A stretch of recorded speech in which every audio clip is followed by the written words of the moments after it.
வாசல்கள், கதவுகள் உங்களுக்கு திறக்கப்படும். doors after doors will be open for you. சில நேரத்தில் சில கதவு திறக்கும் கொஞ்ச நேரத்துக்கு. இப்போ அந்த கதவு திறந்து கொஞ்ச நேரத்துக்கு அதில் இருக்கிற பலன்களை நீங்கள் புஷிப்பீங்க. you will receive some of the blessings. ஹல்லேலூயா. கொஞ்ச நேரத்துக்கு அதன் மூலிமா வருகிற ஆசீர்வாதங்களை நீங்கள் எடுத்துக்குவீங்க. ஆனால் அந்த கதவு சாத்தப்பட்டுரும். இப்போ ரெண்டாவது என்ன பண்ணுறீங்க, இன்னொரு கதவு போய் தேடுறீங்க, இன்னொரு துருவை நீங்கள் போய் வெட்டுறீங்க. அங்கேயும் தண்ணி வருது, அங்கேயும் கொஞ்சம் பிளெஸ்ஸிங் வருது. ஏன்னா கண்டிப்பாக ஆடு மாடுகளெல்லாம் கொடுத்தோம், தண்ணி கொடுத்தாகணும். அப்போ அந்த தண்ணி எடுத்து அவங்க கொடுக்கும்பொழுது ஓ தண்ணி அங்கே போகுதுன்னா இது நம்மளுக்கு சொந்தமான அதையும் வந்து எடுத்துக்குவாங்க. என்ன பண்ணுவாங்க, வந்து எடுத்துக்குவாங்க. ஹல்லேலூயா. அதை எடுத்துக்கிட்ட அப்புறம் என்ன பண்ணுவீங்க, பரவாயில்ல இதுவும் நம்மளுக்குன்னு சொல்லிட்டு அடுத்ததுக்கு போகணும். அடுத்ததுக்கு போனாதான் அங்கே இருக்கிற நிரந்தரமான ஆசீர்வாதத்தை எடுத்துக்கொள்ள முடியும். நம்ம ப்ராப்ளம் என்ன தெரியுமாப்ப, நம்மளுக்கு புரிய மாட்டேது. that the closed door is a navigation by God.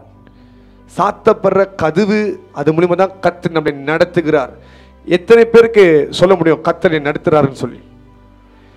see, when God leads you, there is shame, there is humiliation.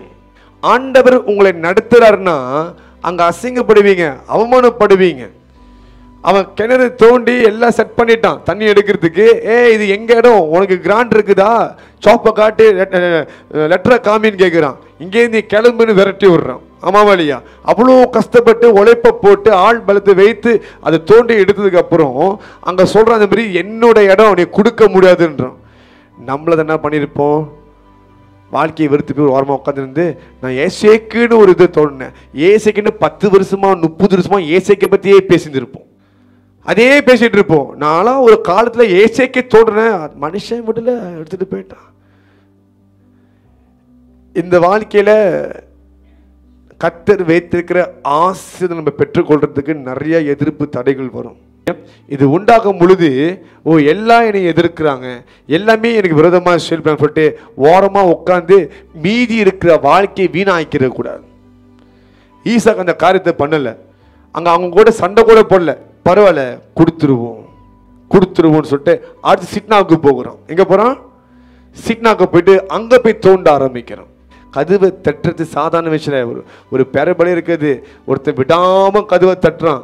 And என்ன சொல்கிறான், என் வீட்டுக்கு விருந்தாளி வந்திருக்கிறாங்க, நாங்களுக்கு ஏதாவது கொடுத்தாகணும், வீட்டுக்கு அப்புறம் நாங்கள் மெத்தையில் ஏறிட்டேன், படுத்துட்டேன், இதுக்கு மேலே வர முடியாது, ப்ளீஸ் ஹெல்ப் பண்ணி எனக்காகன்னு என்னோட கெஸ்ட்டுக்காவது வா. அவ்வளோ கதை நடக்குது இந்த இடத்துல, விடாமல் தட்டுறான். இவன் நம்ம கதவை தட்ட ஆரம்பிச்சோமா திறக்கிற வரைக்கும் விடக்கூடாது. அதை தான் ஈசாக் செஞ்சான். அவனுக்குன்னு உரிய ஒரு பிளஸ்ஸிங் வர்ற வரைக்கும் விடல. ஒரு வேளை ஏசைக்கை பார்த்து கிவ் அப் பண்ணி தான் அவனுக்கு சிட்னாவும் கிடைச்சிருக்காது, ரெஹபோத்தும் கிடைச்சிருக்காது. சிட்னாவை பார்த்து 2 வாட்டி நான் பட்டுனா அவனுக்கு ரெஹபோத்தும் கிடைச்சிருந்திருக்காது. ஆமாவா இல்லையா? நம்ம போக மாட்டோம், அங்கேயே ஸ்டக் பண்ணிடுறோம், அங்கேயே நம்ம ஸ்டாப் பண்ணிடுறோம். ஆனால் நீங்கள் பாருங்கள், இந்த ஈசாக்கு அது எப்படி டீல் பண்ணுறான். ஆளுங்க கேட்கும் பொழுது நான் தான் முதல் தோன்றினேன், இது எனக்கு சொந்தம், நான் விட்டு கொடுக்க முடியும் சண்டை போடாமல் பரவாயில்ல எடுத்துக்கோ. அவன் எல்லாத்தையும் எப்படி பார்க்கறான்னா, கர்த்தர் அனுமதி கொடுத்திருக்கிறார், தேவன் அனுமதி கொடுத்திருக்கிறார். இதுதான் மைண்ட் செட், ஸ்பிரிச்சுவல் மேன், ஒரு ஆவிக்குரிய மனுஷன். ஹல்லேலூயா. இந்த துருவை எடுத்துட்டாங்களா, இது கர்த்தர் அனுமதி கொடுத்திருக்கிறார், என் மூலியமா கர்த்தர் அவங்களை ஆசீர்வதிக்கிறார். ஹல்லேலூயா.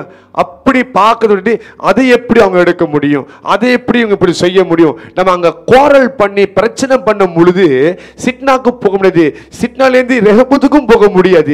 It delays the journey. I am telling you. நீ ஏன் மனுஷனோட போராடுறீங்க? why are you quarreling with men? why are you fighting with them? why are you wasting your time? ஏன் நேரத்தை வீணாக்குறீங்க? keep moving forward. நீங்க பாருங்க, ஈசாக் மூவ் ஃபோர்வர்ட் பண்ணிட்டே இருக்கிறான். அவனுக்கு தெரியுது சகலமும் கர்த்தர் அனுமதி கொடுக்காம நடக்காது. everybody in your life they plays a role in your life. யூதாஸ் கூட ஒரு முக்கியமான பங்கு இருக்குது இயேசுவோட வாழ்க்கையில. யூதாஸ் இல்லாம இயேசு சிலுவைக்கு போயிருக்க முடியாது. the cross is the will of God for the son. அதுக்கு யூதாஸ் இருந்தே ஆகணும். அந்த மாதிரி சிலர் உங்கள் வாழ்க்கையில் இருப்பாங்க. சில கதவு உங்களுக்கு புதுவா சாத்தப்படும், சில கதவு பட்டார்னு சாத்துவாங்க, மூஞ்சி அடிச்சாப்ல. I'm talking about your shame. அதெல்லாம் கர்த்தர் தான் அனுமதி கொடுத்துருக்கார். கதவு பொதுவாக சாத்தினான்னா, வேகமாக சாத்தினா, கதவு சாத்தப்பட்டுருச்சு. பார்த்து சொல்லுங்க, பொதுவாக சாத்தினா famous சாத்தப்பட்டுருச்சு. The door is shut. It is for a good purpose. நீங்கள் என்ன பண்ணணும்? சிட்னாக்கு போகணும். ஹல்லேலூயா. எங்கே போகணும்? சிட்னாக்கு போகணும். சிட்னா இல்லையா ரெஹோபோத்து போகணும். So this is where we fail most of the time. ஹல்லேலூயா. நான் சொல்கிறேன், உங்கள் வாழ்க்கையில் கர்த்தர் ஒரு வாசலை வைத்திருக்கிறார். A door for your career, a door for your promotion. கற்பத்தின் கனியை திறக்க இருக்கிறார். பரலோக வாசலும் திறக்க இருக்குது. ஊழிய வாசலும் திறக்க இருக்குது. கர்த்தர் உங்களை ஆசீர்வதிக்க திட்டம் வைத்திருக்கிறார். ஹல்லேலூயா. He has commanded. நான் சொல்றேனே, ஆசீர்வாதங்களை கட்டளையிடுகிறார். ஹல்லேலூயா. நீங்க உண்மையாய் அவருக்கு பயந்து நடந்தீங்கன்னா ஆசீர்வாதம் உங்களை தேடி வரும். நீங்க கை வைக்கிற இடமெல்லாம் வாய்க்கும், தொடர்தெல்லாம் மாறும். ஸோ அதிக நேரம் ஜெபத்தில் காத்திருங்க. ஜெபத்தில் காத்திருக்கும் பொழுது கர்த்தர் செய்வார். ஈசாக்கு பாருங்க, தாய் மரித்து கூட அவன் என்ன பண்ணுறான்? ஜெபம் பண்ணுறான் வனாந்தரத்தில் போயிட்டு. அப்போ தான் அவன் ரெபெக்காவை கொண்டு வருகிறார்.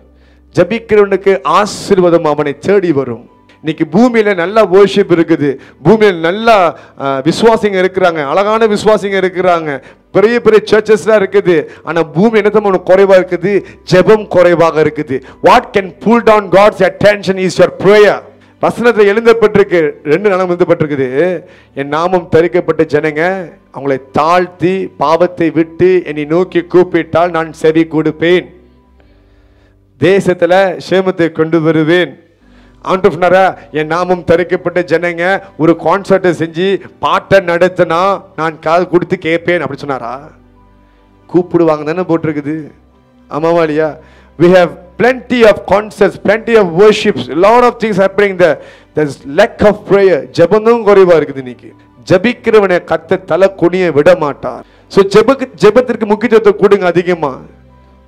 சில காரியத்தை ஆண்டவங்களுக்கு break கொடுத்துருக்காரா? spend the time in the prayer. அதிகமா ஜெபம் பண்ணுங்க. அடுத்து என்ன பண்ணலாம்? ஜெபம் பண்ணலாம். ஓகே, இன்னைக்கு எனக்கு பிரேக், இன்னைக்கு லீவு, நான் இங்க போறேன் அங்க போறேன் இல்லாம ஜெபம். ஹல்லேலூயா.